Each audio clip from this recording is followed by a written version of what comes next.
Om Swastiastu, Assalamualaikum warahmatullahi wabarakatuh.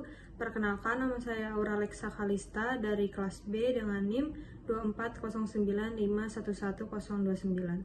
Pada kesempatan kali ini, saya akan membahas sebuah studi kasus dengan judul Kasus Dermatofitosis pada Kucing dan Kejadian Infeksi Kulit pada Pemilik. Jadi, dermatofitosis atau ringworm ini merupakan penyakit infeksi kulit yang disebabkan oleh jamur dermatofit yang menyerang jaringan berkeratin seperti kulit, rambut, dan kuku.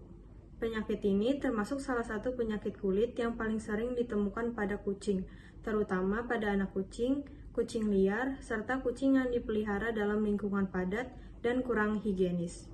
Agen penyebab yang paling umum pada kucing adalah Microsporum canis, yang memiliki kemampuan bertahan lama di lingkungan dalam bentuk spora dan mudah menular melalui kontak langsung maupun tidak langsung.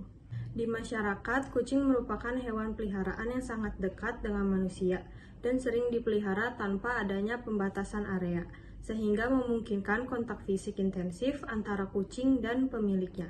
Kondisi ini meningkatkan risiko penularan penyakit zoonosis, termasuk dermatofitosis. Penularan dapat terjadi melalui sentuhan langsung dengan lesi kulit kucing, paparan bulu rontok yang terkontaminasi spora jamur, maupun melalui peralatan dan lingkungan yang tidak dibersihkan dengan baik.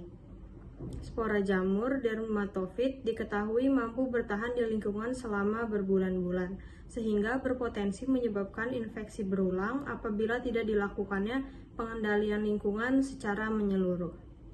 Masalah dermatofitosis ini seringkali kurang mendapatkan perhatian karena tidak selalu menimbulkan gejala sistemik yang berat. Pada kucing, lesi awal dapat tampak ringan berupa kebotakan kecil dan sisik, sehingga sering diabaikan oleh pemiliknya. Akibatnya, diagnosis dan penanganan sering terlambat, yang memungkinkan penyebaran infeksi ke hewan lain maupun ke manusia. Pada manusia, infeksi biasanya muncul sebagai lesi melingkar kemerahan yang disertai dengan rasa gatal, yang dapat mengganggu kenyamanan, aktivitas sehari-hari, dan kualitas hidup. Kurangnya pengetahuan di masyarakat mengenai penyakit kulit zoonosis ini, khususnya dermatofitosis, menjadi faktor penting dalam tingginya kejadian penularan. Banyak pemilik kucing belum memahami bahwa kucing dapat menjadi sumber infeksi jamur bagi manusia, sehingga tindakan pencegahan seperti penggunaan alat pelindungan diri, isolasi hewan sakit, dan sanitasi lingkungan belum diterapkan secara optimal. Selain itu, keterbatasan akses layanan kesehatan hewan juga berkontribusi terhadap rendahnya angka deteksi dini dan pengobatannya yang tepat. Lalu adapun gejala klinis pada infeksi jamur tersebut, yaitu yang pertama gejala klinis pada kucing berupa kebotakan berbentuk melingkar atau alopecia dengan batas yang tegas, lalu adanya sisik atau kerak pada permukaan kulit, mengalami kemerahan ringan pada area lesi, lalu bulu mudah rontok dan tampak kusam, lalu merasa gatal ringan hingga sedang, ini tidak selalu tampak, serta lesi sering ditemukan pada wajah, telinga, kaki, dan ekor.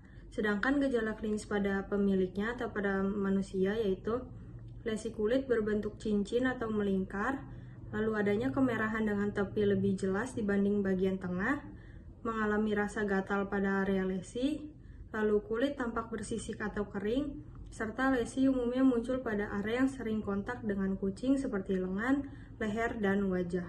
Dan adapun faktor penyebab dari infeksi ini yaitu yang pertama, pada faktor hewannya dapat terjadi karena usia muda dan sistem imun yang belum berkembang optimal, lalu kondisi stres, malnutrisi, atau penyakit lain yang menurunkan daya tahan tubuh, serta bulu panjang dan perawatan kebersihan yang kurang baik. Sedangkan faktor lingkungannya yaitu lingkungan lembab dan kurang terkena sinar matahari, lalu kepadatan populasi kucing dalam satu area, serta spora jamur yang bertahan lama di kandang, alas tidur, dan peralatan kucing. Sedangkan untuk faktor pemiliknya yaitu kurangnya pengetahuan mengenai penyakit zoonosis, kontak langsung dengan kucing yang terinfeksi tanpa alat pelindung, serta sanitasi lingkungan rumah yang belum optimal. Nah, adapun upaya pencegahannya yang dapat dilakukan yaitu pencegahan pada kucing dapat melakukan pemeriksaan rutin kesehatan kulit, terutama pada anak kucing dan kucing yang baru diadopsi. Lalu yang kedua, dapat mengisolasi kucing yang menunjukkan gejala lesi kulit hingga diagnosis pasti ditegakkan. Yang ketiga, menjaga status nutrisi dan imunitas kucing agar tetap optimal, serta menghindari kontak langsung antara kucing sehat dan kucing yang terinfeksi. Lalu, upaya pencegahan pada pemiliknya itu dapat berupa menghindari kontak langsung dengan lesi kulit kucing tanpa alat pelindung, lalu mencuci tangan dengan sabun setelah memegang kucing, menggunakan sarung tangan saat memandikan atau mengobati kucing yang terinfeksi, serta edukasi mengenai sifat zoonosis dermatofitosis yang disebabkan oleh Microsporum canis.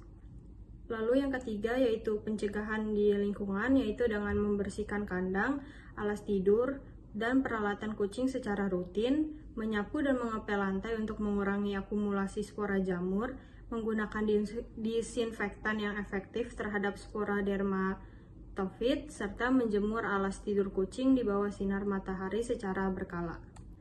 Lalu ada upaya penanganannya pada kucing dapat dilakukan dengan pemberian terapi anti jamur topikal, misalnya sampo atau salep anti jamur secara teratur. Lalu yang kedua, pada kasus yang berat atau menyebar dilakukan terapi anti jamur sistemik sesuai rekomendasi dokter hewan. Yang ketiga, mencukur bulu di sekitar lesi untuk mengurangi jumlah spora jamur serta monitoring perkembangan lesi hingga sembuh sempurna. Lalu penanganannya pada pemilik yaitu yang pertama, konsultasi ke fasilitas kesehatan untuk mendapatkan terapi anti jamur topikal atau sistemik sesuai indikasi. Yang kedua, menjaga kebersihan kulit dan tidak menggaruk lesi untuk mencegah infeksi sekunder, serta menghindari kontak langsung dengan kucing yang terinfeksi hingga kondisi terkendali. Yang ketiga yaitu penanganannya di lingkungan dapat berupa pembersihan menyeluruh area rumah yang sering diakses oleh kucing, lalu mencuci kain, selimut, dan alas tidur dengan air panas, serta pembuangan bulu rontok kucing secara aman untuk mencegah penyebaran spora. Lalu adapun saran yang dapat saya sampaikan yaitu yang pertama, pemilik hewan perlu meningkatkan kewaspadaan terhadap penyakit kulit pada kucing. Lalu yang kedua, pemeriksaan dan pengobatan dini pada hewan sangat dianjurkan. Yang ketiga, edukasi berkelanjutan tentang zoonosis harus diperluas di masyarakat. Serta yang keempat yaitu kolaborasi dokter hewan dan tenaga medis penting untuk penanganan kasus lintas spesies.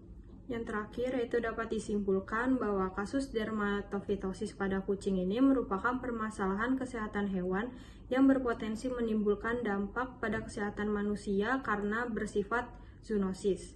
Infeksi jamur dermatofit, terutama yang disebabkan oleh Microsporum canis, dapat menular melalui kontak langsung maupun lingkungan yang terkontaminasi spora jamur. Kurangnya pengetahuan pemilik, keterlambatan penanganan, serta sanitasi lingkungan yang tidak optimal menjadi faktor utama penyebaran penyakit ini. Penanganan yang tidak menyeluruh pada kucing, pemilik, dan lingkungan dapat menyebabkan infeksi yang berulang. Oleh karena itu, penting untuk meningkatkan pemahaman tentang deteksi dini, pencegahan, dan penanganan dermatofitosis secara terpadu guna memutus rantai penularan dan melindungi kesehatan hewan serta manusia. Sekian yang dapat saya sampaikan, mohon maaf jika terdapat salah kata. Saya tutup. Wassalamualaikum warahmatullahi wabarakatuh.